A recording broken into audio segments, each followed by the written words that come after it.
ఉష్ణోగ్రత -40 డిగ్రీల కంటే కిందకు పడిపోయే ఒక ప్రదేశం. కళ్ళు చెదిరే ఆ చలిలో పెద్ద పెద్ద నౌకలు సైతం గడ్డకట్టి తుక్కుగా మారిపోతాయి. కానీ అక్కడ ఒక ట్రైన్ ఏమాత్రం ఆగకుండా 1000 కిలోమీటర్ల వరకు ప్రయాణిస్తుంది. ఇదెలా సాధ్యం?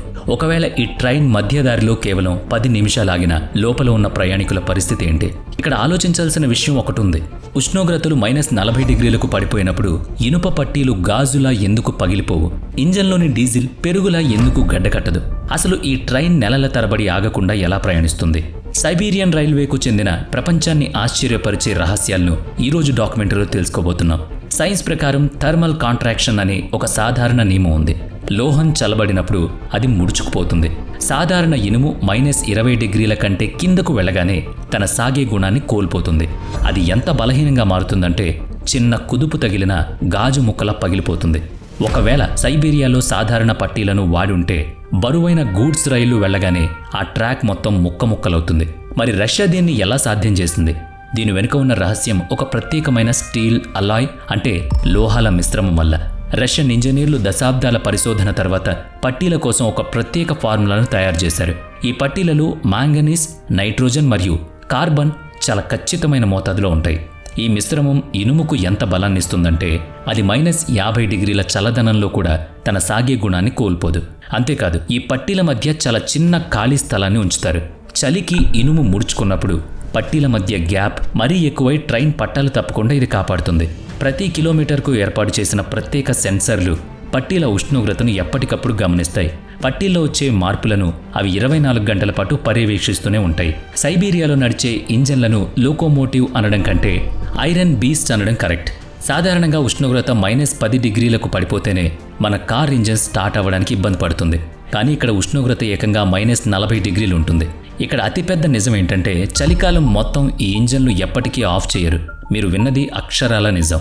ఒక్కసారి ఇంజన్ ఆఫ్ చేస్తే అందులో ఉండే కూలెంట్, లూబ్రికెంట్ ఇవన్నీ కూడా గడ్డకట్టుకుపోతాయి. అందుకే చలికాలం మొదలవగానే ఇంజన్ స్టార్ట్ చేయడం రష్యన్ రైల్వే నియమం. ఆ తర్వాత అది నెలల తరబడి అలా వెలుగుతూనే ఉంటుంది. ట్రైన్ స్టేషన్లో ఆగినప్పుడు కూడా దాని ఇంజన్ ఐడల్ మోడ్లో నడుస్తూనే ఉంటుంది. ఇక సైబీరియాలో ఎదురయ్యే అతిపెద్ద సవాల్ ఆకాశం నుంచి కాదు, భూమి నుంచి వస్తుంది. దీన్ని పెర్మాఫ్రాస్ట్ అంటారు. ఇది వేలాది సంవత్సరాలుగా గడ్డ కట్టి ఉన్న భూమి. ఇంజన్ వేడికి లేదా వాతావరణంలో వచ్చే చిన్న చిన్న మార్పులకు ఈ భూమి పైపొర కదలడం మొదలవుతుంది.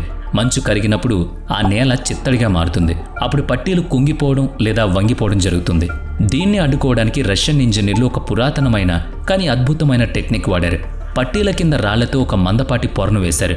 దీన్ని బ్యాలస్ట్ అని అంటారు. ఈ రాళ్లు బరువును సమానంగా పంచడమే కాకుండా ఒక ఇన్సులేటర్లాగా పనిచేస్తాయి. ట్రైన్ నుంచి వచ్చే వేడి కింద ఉన్న మంచు వరకు వెళ్లకుండా ఇవి అడ్డుకుంటాయి. సైబీరియాలో మంచు కురవడం అంటే 10 నుంచి 15 అడుగుల ఎత్తైన మంచు గోడలు ఏర్పడమే. ఏ సాధారణ ట్రైన్ కూడా దీన్ని దాటలేదు. ఇందుకోసం రష్యన్ రైల్వే వద్ద ఒక ప్రత్యేక ఆయుధం ఉంది. అదే బ్రష్లెస్ స్నోఫ్లో మరియు రోటరీ స్నో బ్లోయర్. ఇది చూడ్డానికి అచ్చం యుద్ధ ట్యాంకర్లో ఉంటుంది. ట్రైన్ ముందు భాగంలో తిరిగే ఒక భారీ ఫ్యాన్ అమర్చబడి ఉంటుంది. దారికి అడ్డుగా వచ్చే మంచును ఇది కోసి చీల్చి దారిస్తుంది. ఈ మిషన్ ఎంత శక్తివంతమైందంటే ఇది గంటలో వేలాది టన్నుల మంచును శుభ్రం చేస్తుంది. ఇది లేకుండా ట్రాన్స్ సైబీరియన్ రైల్వే ఒక్కరోజు కూడా మనుగడ సాధించలేదు. పట్టీలపై మంచు పేరుకుపోవడమే కాకుండా ఐసింగ్ అనే మరో ప్రమాదం కూడా ఉంటుంది. పట్టీల మీద సన్నటి చాలా నునుపైన మంచు పొరలు ఏర్పడతాయి. దీన్ని తట్టుకోవడానికి ఇంజిన్ చక్రాల దగ్గర శాండింగ్ డివైస్ ఉంటుంది. ఇక ఈ ట్రైన్ కిటికీలు ఎప్పుడూ తెరుచుకోవు అన్న విషయం మీరు గమనించారా? దీనికి కారణం ట్రిపుల్ పేస్ వాక్యూమ్ గ్లాస్. ఈ కిటికీల్లో 3 పొరల అద్దాలుంటాయి.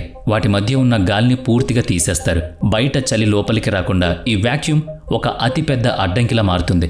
లోపల గాలిని వేడిగా ఉంచడానికి కూడా రకరకాల సిస్టమ్స్ ఉంటాయి. పాత కోచ్లలో ఇప్పటికీ చిన్న చిన్న బొగ్గు బాయిలర్లు వాడుతూ ఉంటారు. దీన్ని సమోవర్ సిస్టమ్ అని కూడా అంటారు.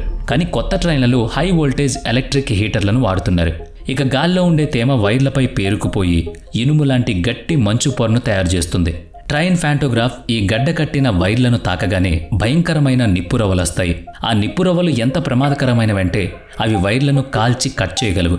ఈ సమస్యను ఎదుర్కోవడానికి రష్యన్ ఇంజనీర్లు ఒక వినూత్నమైన మార్గాన్ని కనుగొన్నారు. ప్రధాన ట్రైన్ బయలుదేరడానికి ముందే వాళ్ళు ఒక డీ-ఐసింగ్ ట్రైన్ను నడుపుతారు. ఈ ట్రైన్ ఫోటోగ్రాఫ్లో రాగితో పాటు ప్రత్యేకమైన స్టీల్ స్క్రాపర్లు ఉంటాయి. ఈ పరికరం వైర్లపై ఉన్న మంచును గీసి శుభ్రం చేస్తుంది. అదే సమయంలో వైర్లలో కొద్దిగా కరెంట్ను వదిలి వాటిని వెచ్చగా ఉంచుతుంది. వీటి వల్ల వాటిపై మళ్లీ మందపాటి మంచు పొర ఏర్పడదు. వేలాది టన్నుల బరువు ఉండే గూడ్స్ రైళ్లు కరెంట్ లేక మధ్యలో ఆగిపోకుండా ఈ టెక్నాలజీ రాత్రింబవళ్లు పనిచేస్తుంది. ట్రైన్ను నడపడం కంటే దాన్ని ఆపడమే ఇక్కడ చాలా కష్టం. ట్రైన్ బ్రేకులు గాలి ఒత్తిడిపై పనిచేస్తాయి. పైపుల ద్వారా గాలి మొత్తం ట్రైన్ సిస్టంలో తిరుగుతూ ఉంటుంది. కానీ సైబీరియా చలిలో కండెన్సేషన్ అనే ఒక వింత సమస్య వస్తుంది. వేడి గాలి చల్లటి పైపుల గుండా వెళ్ళినప్పుడు అందులోని తేమ నీటి చుక్కలుగా మారిపోతుంది. -40 ఉష్ణోగ్రతలో ఆ నీటి చుక్కలు వెంటనే మంచులా గడ్డకడతాయి. బ్రేక్ పైపుల లోపల ఈ మంచు గడ్డకడితే బ్రేకులు పనిచేయడం ఆగిపోతాయి. ఒకసారి ఊహించుకోండి, వేలాది టన్నుల బరువున్న ట్రైన్ 100 కిలోమీటర్ల వేగంతో వెళ్తుంటే బ్రేకులు జామ్ అయితే పరిస్థితి ఏంటి?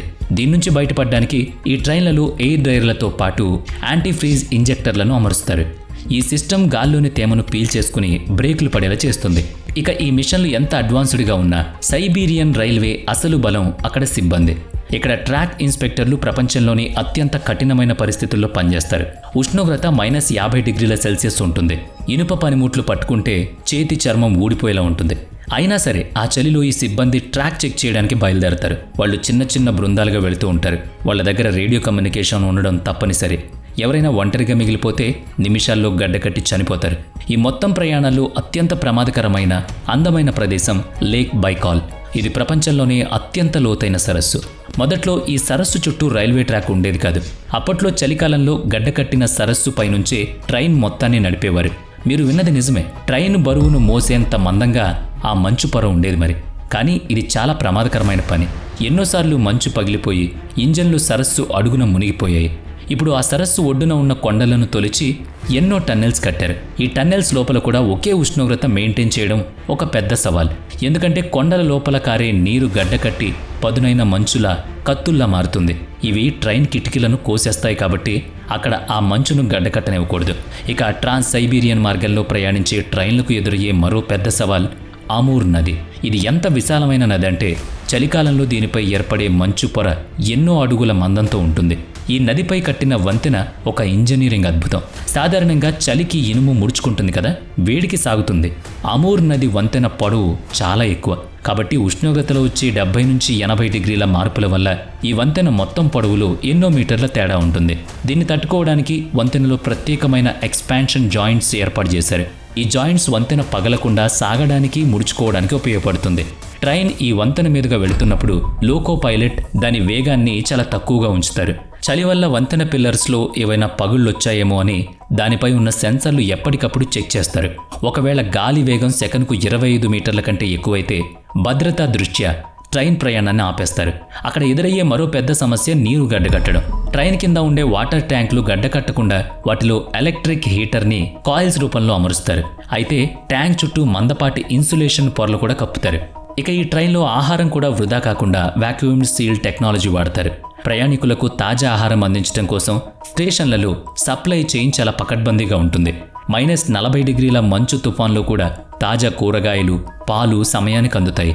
రష్యన్లకు టీ అనేది కేవలం ఒక పానీయం కాదు, అది చలి నుంచి వాళ్ళని రక్షించే ఒక పానీయం. అందుకే ప్రతి బోగిలో సమోవర్ ద్వారా 24 గంటల పాటు వేడి నీరు వస్తూనే ఉంటుంది. ట్రాన్స్ సైబీరియన్ రైల్వే రష్యా ఆర్థిక వ్యవస్థకే కాదు, దేశ భద్రతకు కూడా చాలా ముఖ్యం. అందుకే దీని భద్రత, మరమ్మతుల బాధ్యత కేవలం సాధారణ సిబ్బందిపైనే ఉండదు. రష్యా మిలిటరీ రైల్వే బాధ్యతలు చూసుకుంటూ ఉంటుంది. ఇక ప్రతి ఏడాది కోట్ల టన్నుల బొగ్గు, చమురు, గ్యాస్, ఎలక్ట్రానిక్ వస్తువులు ఈ ట్రాక్ గుండానే ప్రయాణిస్తూ ఉంటాయి. ఈ మార్గం రష్యాను చైనా, ఐరోపాతో ఆర్థికంగా కలిపుంచుతుంది. -40 చలికి సముద్ర మార్గాలు గడ్డకట్టిపోయినా, పోర్ట్లు మూతపడినా సరే ఈ ఐరన్ బీస్ట్ తన వేగాన్ని మాత్రం తగ్గించదు. -40 చలిలో ట్రాన్స్ సైబీరియన్ రైల్వే మీద ట్రైన్ నడపడం అనేది కేవలం సైన్స్ లేదా ఇంజనీరింగ్ విజయం కాదు, ఇది మనిషి పట్టుదలకు నిదర్శనం. వీడియో నచ్చితే లైక్ చేయండి, షేర్ చేయండి. ఇప్పటి వరకు మన ఛానల్ని సబ్స్క్రైబ్ చేయనట్లయితే ఇప్పుడే సబ్స్క్రైబ్ చేసుకుని పక్కనే ఉన్న బెల్ ఐకాన్పై క్లిక్ చేయండి. నెక్స్ట్ వీడియోలో మళ్ళీ కలుద్దాం. Thanks for watching.